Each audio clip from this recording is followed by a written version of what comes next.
For the fans, it's going to be a lot different because basically spectators are not going to be allowed because it's an indoor venue. They're not going to allow spectators in. So, it's going to involve potentially watching maybe some streaming, those types of things.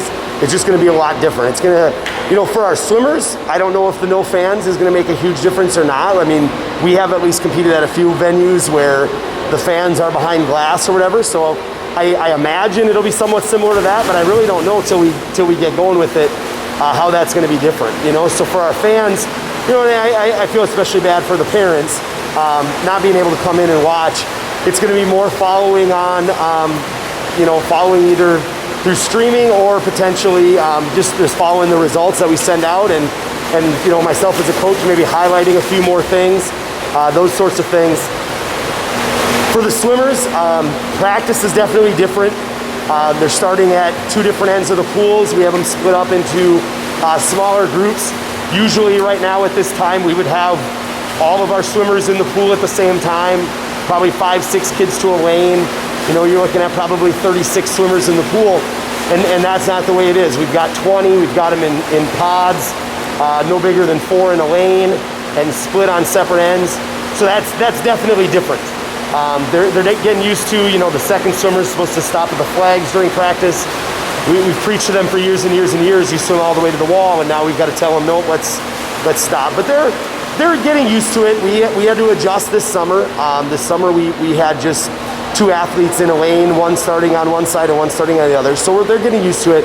Once we come to the meets, it's going to be different for the swimmers, certain things. Obviously, they have to wear masks unless they're competing, so that's different.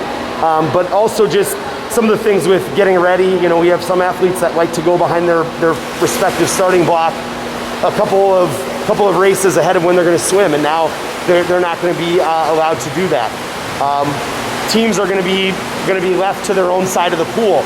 So for instance, our swimmers might swim here in Melrose in lanes 4, 5, and 6, and the competition will swim in lanes 1, 2, and 3, rather than alternating through.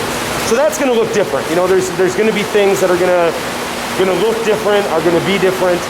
Definitely, the biggest difference for us is we've emphasized invites over the last several years. There's not going to be any invites. It's going to be two teams at a time only, so dual meets only. Basically, we're swimming our conference schedule, home and away, and then a couple of non-conference games in there. So it's going to be different that way. But we're going to make the best of it, and I think we're fortunate to be able to compete, and we'll adapt. That's the biggest thing we've been talking about is it's about adapting and just changing maybe what we're used to, but doing things a little bit differently, and we can do that.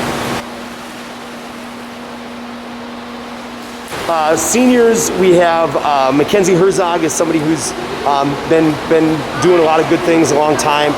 She's a sprinter for us, a school record holder in the 50 and the 100 free, also on multiple relays as well. So she's here for her senior year, and I'm sure going to put up some great times in the sprint events, as well as have a key role on relays. Maddie Rosenberger is another senior. She's been a mainstay for us in the IM and the breaststroke for quite a long time, and so I'm excited to see what Maddie can do as well this year. She's somebody who works very hard, 3-sport athlete, very, very talented, and a good, strong leader. So she's going to be doing very well for us also. Riley Keenitz is another senior.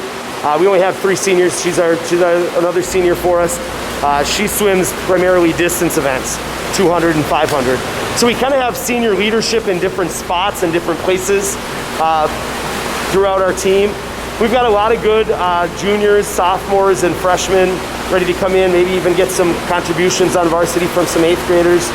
But another person that really stands out is Hallie Drossel, coming off of a state meet in the breaststroke. She competed last year in the state meet in the breaststroke. She's also a very good IMer. She's going to do very well. We've got a whole group of like I said, strong juniors and sophomores, freshmen that are going to be able to help us. So we're gonna have some depth, and we've got some top end talent. So it'll be fun to see how things go throughout the year.